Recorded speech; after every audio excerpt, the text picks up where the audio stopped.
Excellent!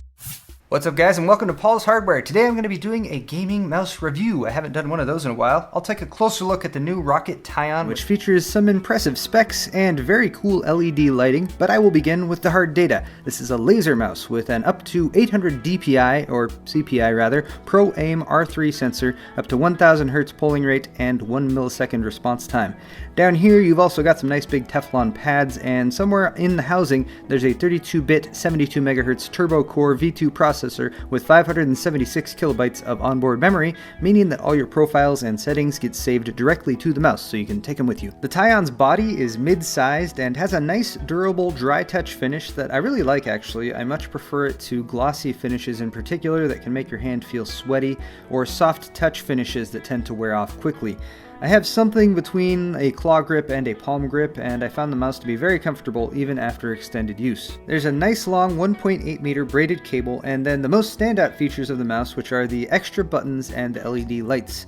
For buttons, apart from standard left and right click and a sturdy feeling scroll wheel, there are 4 extra buttons accessible with your index and middle fingers, 2 on each side. These default to DPI and profile switching, but like all of the buttons, they can be reassigned via Roccat software.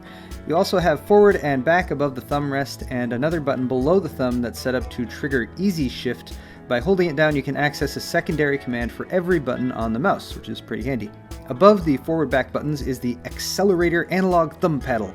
Roccat is targeting this for use in games like Battlefield 4 or Flight Sims, where you'll be in vehicles or aircraft, where it can be used to control pitch or tilt or elevation, for example. There's also a 2-way dorsal fin switch on top of the mouse beneath the scroll wheel that you're supposed to control with your knuckle, but honestly I had a harder time with that one. Rockat's software package for the Tyon is pretty polished. It will update the mouse's firmware for you, and it does all the other things you would want it to do. At the bottom, you can always see your 5 profiles and their associated colors. Tab 1 has basics like sensitivity, DPI settings, and scroll speed. Tab 2 lets you reassign all the buttons with a visual layout of the mouse and a couple views. Tab 3 is advanced controls. This is where you can turn on the awesome Roccat announcer guy who tells you cool things like how epic your DPI settings are as you change them. 800 DPI, 3200 DPI, 8200 DPI. Tab 5 is your analytics page, which tells you stats like how many clicks or scrolls or other actions you've done with your Tyon, and sometimes it will award you a trophy for doing things too, which is kind of fun. Tab 6 is updates and support, and I know, I skipped tab 4, we're going to come back to that, which is color control, and that's because I want to do a demo. The Tyon has RGB Y LEDs, red, green, blue, yellow. The fourth Y one means that you can produce very distinct yellows. So you can choose the full ring light on the scroll wheel, or the edge lighting along the bottom of the mouse and set them to any color individually, or you can choose to change them both together. There's several effects, and I think the most popular one's probably going to be breathing effect, but I also really liked doing the heartbeat effect in red. That looks pretty cool. The color flow effect will cycle through the 16 single color presets, and you can have it change both LEDs together or flow from top to bottom or vice versa. You can also modify each effect's speed, which I thought was a really nice touch. So to summarize my review, I would have to say I am very happy with the Roccat Tyon over the past week or so that I have used it. It's served me very well. It works great for both gaming as well as day-to-day computing tasks, and I could definitely recommend it to any of you out there who are looking for a brand new gaming mouse, especially if you like the LED features, because there's an insane amount of customization here, and it looks really, really cool. But functionally, let's start off with the cons. The things I didn't like quite as much, the fin switch at the top, unfortunately I just found I didn't get much use out of it, mainly because in order to hit that with my knuckle, I found that I had to essentially lift my finger up off of the left and right buttons, which kind of removes some of the functionality of that.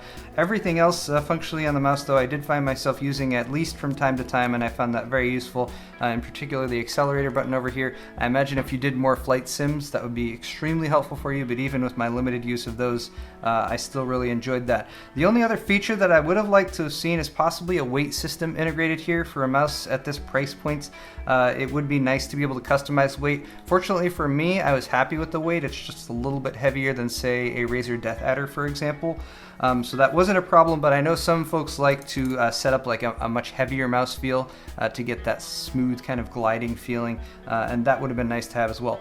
Other than that though, I really like the finish on the mouse. I really like the sturdiness of it. It feels extremely well built.